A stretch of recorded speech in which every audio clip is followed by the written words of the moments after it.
selama ini gini, bro, pernah rugi gede nggak sih? Pernah. Bagaimana cara bangkit dari situ? Kembali ke niat. Oke. Tujuan awal. Tujuan awal kita masuk dunia saham itu apa? Cuma ikut-ikutan, iseng, atau memang mau membangun bisnis untuk masa depan? Tujuannya apa? Kalau aku dulu memang udah nekat, udah niat. Pokoknya aku harus berhasil di dunia ini, karena karir kan aku lepas dulu. Karir aku termasuk bagus. Ya, ini bakar kapal bener-bener ya. Iya. Karir bagus, banyak yang ngiri, itu pun aku lepas. Karena memang aku belok ke sini, ya sudah. Jatuh bangun dihadapi ya. Rugi gede, nah dulu. Hancur di gorengan awal-awal pernah. Terus gimana? Utang lah. Oke. Utang sana, utang sini. Ya. Ya pakai pinjam uang istri segala macam. Ya. Untungnya udah berkeluarga, itu ada banser. Ya. Ya memang itu yang terjadi, hancur dulu, baru sadar, oh ya ini nggak bisa main-main, kita harus punya pemahaman yang bagus, strateginya harus ada, semua harus direncanakan. Ya ini dagang, trading saham itu dagang, mesti ada caranya, nggak asal dagang gitu. Barangnya pilih yang bagus-bagus, terus harus ngerti, kira-kira ini bakal naik kenapa, kira-kira bakal turun kenapa, itu jawabannya ke power tadi. Jadi kalau mau belajar timing dan power ya nanti aku ajarin. Gitu nanti bisa hubungin Bro Dani ya. Nah, itu kuncinya. Kalau trading itu kuncinya, timing, power. Ya. Kalau karakter diri sendiri itu kembali ke pribadi masing-masing. Kuat sabar atau tidak, ya. Disiplin atau tidak, ya. Menyerah atau tidak gitu. Berarti selama ini sudah trading for living ya, Bro? Sudah sejak 2011. Oke. Mulai awalnya gimana sih, nekat atau benar-benar sudah dipersiapkan, atau ngeliat apa sih di trading ini sampai? Karena aku lihat duit gede ada di saham. Oke. Wow. Waktu itu kerja kan juga gajinya kan juga nggak gede kan. Maksudnya ini kalau aku 5 tahun lagi kerja di sini, kira-kira posisiku segitu. Oke, mungkin duitnya cukup, tapi untuk sukses kayaknya nggak bisa. Kecuali aku usaha sendiri kan gitu. Terus belum lagi nanti waktuku habis. Dulu aku di Jakarta, Bro, di Kelapa Gading. 2011 sampai 2017 itu. Sebenarnya kita deket banget ya itu ya. Oh iya. Ya kan, jalan ke mall kan, iya. Ke mall kan gampang gitu. Jalan kaki. Iya, makanya. Ketemunya sekarang dah. Iya. Okay. Nah, waktu udah keluarga, punya anak, waktu buat anak-anak gimana kalau seperti ini? Ya aku lebih suka kumpul sama anak-anak. Ya aku udahlah usaha sendiri, dagang lah. Waktu itu kan nggak ngerti apa-apa juga mau usaha apa. Modal juga pas-pasan. Ngobrol sama istri kan, ya sudah coba aja Mas kata. Nanti aku masih tetap kerja, jaga-jaga gitu. Nanti kalau udah jadi ya aku juga mau usaha gitu. Ya sudah, satu-satu. Ya karena istri setuju ya sudah, lepas mulai masuk saham yang dari awalnya investasi geser ke trading kayak gitu. Di situ jatuh bangunnya dimulai ya. Nah dari situlah awal-awal kan maunya cepet cuan ya kan, cuannya tebal ya kan. Ya kan biar bisa beli rumah di Kelapa Gading ya kan. Kan mahal-mahal bro. Ini kalau trading 1%, 2% kapan cukup duitnya kan gitu. Lihat yang arah-arah jadi mikir, taunya nyungsep ya kan. Duit maunya mau buat beli rumah malah ludes. Ya, itu pengalaman. Ya dari situ mikir, ya memang ini nggak gampang. Aku udah terlanjur nyemplung, ya udah lanjut. Percaya aja ini proses, nanti semua akan balik gitu kan. Dijalani aja. Kalau udah niat ya niat. Tujuan awal apa itu yang penting. Cuma iseng-iseng atau memang mau berhasil di bidang ini, kembali ke diri kita masing-masing. gitu. Oke. Nah ini kita boleh tanya nggak bro? Ini kan kita kan kenalan di Stockbit ya. Kenal Bro Dani itu kan dari Stockbit nih. Terus sempat menghilang berapa lama itu? Boleh cerita nggak? Itu menghilang kemana nih? Kan for living gitu tiba-tiba menghilang begitu. Waktu itu pemulihan diri, secara mental, secara spiritual juga. Karena 2017 bulan Januari itu istri meninggal dunia karena sakit ya. Jadi aku terpaksa mundur dulu, nggak bisa muncul di Stockbit. Karena waktu aktif di Stockbit itu sehari itu bisa 50 sampai 100 pertanyaan yang masuk. Termasuk punya saya itu ya bro. Oh ya? Entah open posting, entah inbox. Nah, untuk bisa menjawab itu aku harus spend malam itu 2 jam, kadang 3 jam. Nah, dan waktu itu nggak mampu aku. Secara pikiran, secara fisik juga karena kondisi keluarga seperti itu, aku menghilang, benar-benar menghilang dan ada yang pamit, ada nggak pamit juga. Menghilang sebentar, coba muncul tapi belum kuat, hilang lagi. Tapi setelah semuanya normal, ya, aku pulih secara mental, secara spiritual, ya aku coba muncul lagi. Sekarang masih muncul, tapi ya aku batasi aja, ya, lebih ke general aja. Membaca IHSG harian, proyeksinya apa. Ya kadang-kadang benar, kadang-kadang meleset, tapi paling tidak jika kondisi market normal di hari itu biasanya benar. Ya. Tapi kalau kayak yang PSBB kemarin, nah itu kan salah total itu. Itu di luar TA, di luar alur harian, di luar analisa power biasanya. Karena itu ada semacam panik dan memang ada kekuatan yang memanfaatkan itu untuk menekan harga. Tapi aku nggak usah jelaskan, kayaknya memang ditunggangi gitu. Ya. Lalu awal Agustus pun ada percobaan kok mau ditekan. Tanggal 3 itu. Ya kalau kita di pasar ya lama-lama kita ngerti, oh ini geraknya normal, oh ini nggak normal. Ya. Kembali ke Stockbit tadi ya, itu tadi karena waktu itu istri meninggal dunia, jadi aku butuh pemulihan. Lalu setelah merasa pulih, kuat ya muncul lagi. Seperti itu bro. Iya, artinya kita trader juga manusia lah ya. Oh iya, bukan robot gitu. Iya kan, bener kan. Jadi nggak mungkin kita bisa trading dalam keadaan yang dalam keadaan yang seperti itu juga ya bro. Betul ya. Jadi mau nggak mau secara emosi, secara psikologi benar-benar udah harus terjaga dulu baru kita berani untuk masuk kembali ke pasar ya.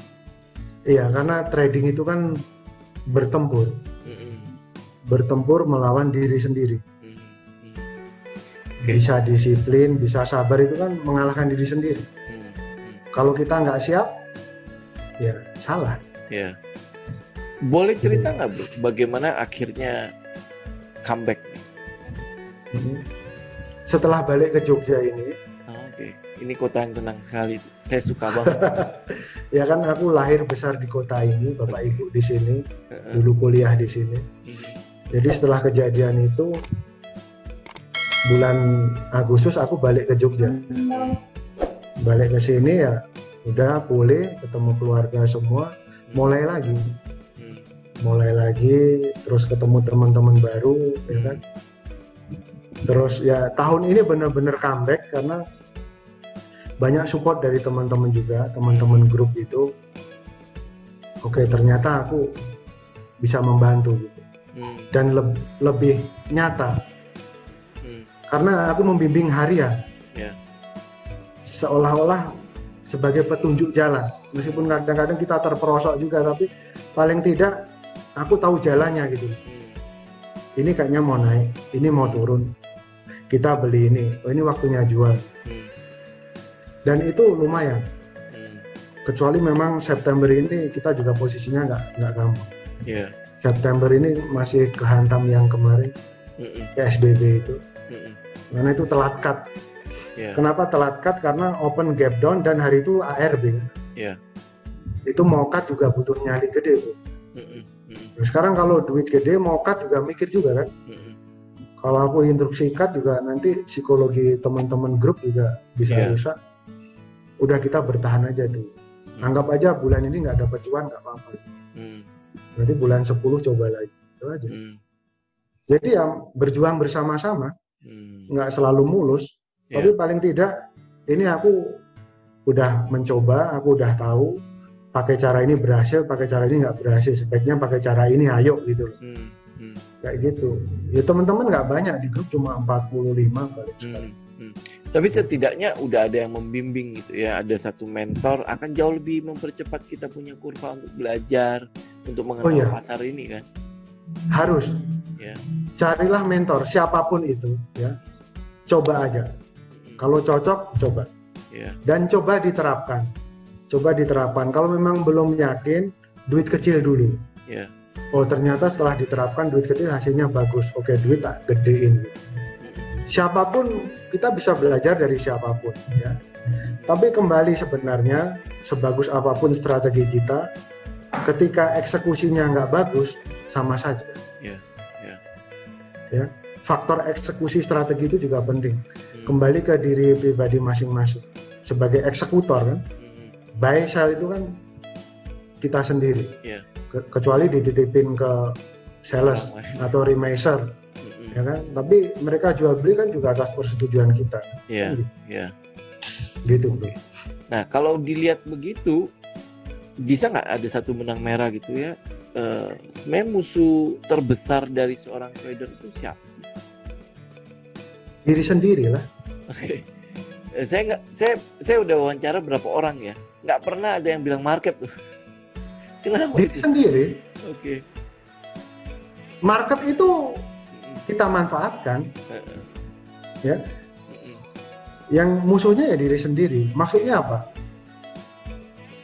Harus disiplin, harus sabar. Itu kan diri sendiri. Market naik turun itu market kita butuh. Kita butuh saham turun supaya bisa buy low. Kita butuh harga bergerak naik supaya bisa sell high, take profit. Ya. Kita butuh lot-lot gede itu buyur ke pasar supaya harga saham nyungsep. Kita bisa beli.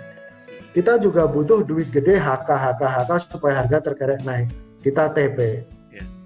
Jadi kalau ada yang salah itu diri kita sendiri. Ya. Ada orang hantam, terima kasih, aku bisa beli lebih murah. Ada orang tarik, terima kasih, ini aku bisa TP. Ya. Jadi market itu sahabat, kita manfaatkan. Trader butuh harga saham turun dan butuh harga saham naik. Kalau harga sahamnya flat, trader tidur siang. Enggak kemana-mana ngapain. Itu ya, jadi market ngasih apa sih? Ada tawaran apa hari ini? Ada peluang apa? Oh ini tiba-tiba harganya turun. Oh BCA turun 3% nih. Oh ini peluang nih untuk harian. Kira-kira mantulnya kapan? Senin atau Selasa kan gitu misalnya. Udah diincang aja nih ya, tungguin kan. Ikutin, oh ini power gede masuk nih. Ada bayar gede masuk, akumulasi lot, ikut. Gitu. Oke. Bro Dhani, ini sepanjang video ini kan, sepanjang perbincangan kita kan ini udah daging semua nih, ya. Ya kan udah dibuka semua loh. Ini tinggal dikorek aja dikit lagi, ini pasti dibuka lagi nih. Nah, ada lagi nggak yang terakhir yang mau dibagi buat para penonton ini, para subscriber di channel Mind Trading Institute? Saran, tips, trik yang bisa mereka perhatikan untuk pasar yang dalam keadaan tidak menentu ini, apa sih yang mungkin yang bisa diberikan lagi kepada mereka? Sebagai trader atau sebagai investor? Harusnya kita sebagai trader ya, karena ini channelnya lebih ke arah trading sih. Oke. Sebagai trader ya, trader kita bagi menjadi 3 lah palingan. Benar-benar newbie, ya, benar-benar satu newbie, nol besar. Yang kedua udah agak ngerti, tapi belum dalam. Yang ketiga benar-benar udah ngerti, sampai ke sumsumnya. Ya. Untuk yang newbie, saranku jangan main gorengan dulu. Kalau udah benar-benar mateng boleh, ya. Tapi gorengan pun yang value-nya gede, yang masuk top value, yang perputaran hari itu di atas 100 miliar, di atas 200 miliar, masuk aja. Duit gede masih punya kesempatan, ya. Tapi itu mesti udah jadi dulu, udah. Tapi kalau untuk trader newbie nggak usah gorengan dulu, belajar timing, belajar power, langsung aja ke situ. Belajar dasar-dasar technical analisa. Trend analisa itu apa? Carilah titik kapan saham akan naik, akan turun. Temukanlah titik belok itu. Temukan sendiri. Kalau mau langsung ketemu, WA aku tak ajari. Gampang kan? Itu yang newbie. Okay. Sekarang yang udah agak ngerti. Yang udah agak ngerti, percayalah bahwa pemahaman Anda itu masih bisa lebih dalam lagi.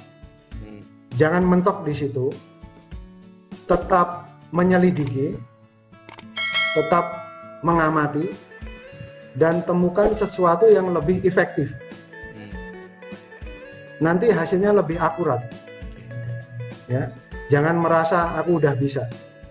Ya. Bisa kok, lebih bisa lagi. Ya. Kayak gitu, ya. Belajar terus. Mau udah 5 tahun Kak, belajar terus. Sekarang yang sudah sampai sumsum tulang lah ya. Kulit, daging, sumsum tulang nih. Ini aku anggap yang udah 10 tahun. Yang udah trading 10 tahun, trading saham. Ini musuhnya diri sendiri tadi. Jangan overconfidence, jangan lengah. Cuma itu sih bro, kan yang lain udah ngerti. Ya, ya kan? Ya. Jangan overconfidence, jangan lengah. Harus tetap belajar ya. Seperti hari ini, saya baru tahu loh, big cap bisa di scalping. Bisa dong. Iya. Loh, BRI itu kalau BRI lagi-lagi naik itu bisa 3%, bisa 5%, BNI bisa, ya. Astra pun bisa, BCA bisa, BCA pernah naik sehari 4%. Iya. Ya, terutama yang sekarang-sekarang ya, volatility di big cap itu luar biasa ya. Nah, semenjak kemarin drop PSBB itu kan big cap volatile lagi. Iya. Nyari 2% gampang kalau timingnya pas. Kayak gitu, ya. Ya kan target scalping kan cuma 2%. Tapi kalau ada yang punya target scalping 5%, 10% ya nggak bisa. Kan yang membedakan itu bro, persennya itu. Ya, kalau orang lain 1%, 2% cukup ya bisa di big caps. Tapi kalau ada yang cari ngejarnya sehari 10% ya harus ke gorengan, mau nggak mau. Dengan segala resikonya. Tapi kalau memang udah mahir, udah ahli, go ahead silahkan. Tapi pesanku ya tetap itu tadi, jangan overconfident, jangan lengah. Meskipun udah 10 tahun trading, 15 tahun trading. Kan berarti kembali ke diri sendiri itu. Kalau overconfident sama lengah itu kan kembali ke kita. Gitu bro. Oke. Thank you bro Denny. Hampir 1,5 jam kita ngobrol ya. Oh iya. Ini nanti mungkin ada kesempatan lain lagi, saya bisa ngundang lagi ya bro. Ya kita bisa cari waktu untuk bisa next episode, untuk next perbincangan kita kupas lebih dalam lagi ya bro. Boleh, tapi nanti tetap ada batasnya. Oh, iya. Soalnya nanti teman-teman di grup nanti protes. Wah, kok Bapak buka semua kan gitu. Betul. Oke. Nah, buat teman-teman yang ingin tahu tekniknya Bro Dhani ini, mau konsultasi soal porto dan lain sebagainya, nanti teman-teman bisa langsung hubungin. Ini WhatsApp langsung loh, WhatsApp pribadi ya bro ya. Iya. Nah nanti kita tampilkan di bawah, nanti teman-teman bisa lihat di bawah sini, atau link langsung ke Bro Dhani juga bisa. Saya tampilkan di deskripsi, teman-teman bisa cek di sana ya. Oke, thank you bro untuk kesempatannya, boleh ngobrol-ngobrol, boleh berbincang-bincang, itu kita berhasil mengupas cukup banyak ya. Dan saya berpikir bahwa teman-teman juga udah mulai melihat ya bahwa dunia trading itu ternyata ada lagi nih, kita mengenal dengan kata power ya, bahwa kita butuh loh power itu. Iya, tanpa power itu kan sebenarnya harga nggak akan bergerak kemana-mana. Betul. Ya kan, dia mau turun, dia mau naik kan butuh power itu. Ya kan, nah teman-teman ini adalah sebuah ya clue dari Bro Dani lah ya. Lengkapi diri teman-teman dari TA, dari FA, sekarang ada namanya power itu. Power, timing di TA kan, ya kan, direction di FA, benar ya bro? Okay. FA untuk menyaring sahamnya, bro. Oh, oke. Malah buat saring ya? Jadi yang boleh ditradingkan yang lolos FA aja. Oke. Supaya kalem, supaya nggak gampang panik. Gitu. Iya. Jadi psikologi kita terjaga juga di situ ya? Iya dong. Nah kalau sekarang tradingnya BRI, masa iya panik? Iya. Kalau tradingnya frame, ya boleh panik. Iya, oke. Saya tunggu di support paling kuatnya. Ya. Oke. Thank you bro. Nanti mungkin kita bisa atur waktu lagi untuk kesempatan yang lain. Nanti teman-teman juga bisa tungguin. Pasti akan ada sesi lagi bersama Bro Dani ini ya. Kita coba korek lagi nanti mungkin sedikit lebih jauh daripada hari ini. Oke. Thank you bro. Saya mau tutup untuk Mindstock kali ini. Teman-teman, terima kasih sudah bergabung dan nantikan Mindstock kita dengan tamu-tamu kita berikutnya, dengan trader-trader berikutnya. Juga kita berharap sekali mungkin ada perusahaan yang mau public expose juga di channel ini ya. Kita tinggal tunggu aja. Oke, thank you teman-teman. Sampai berjumpa lagi di Mindstock berikutnya. Salam.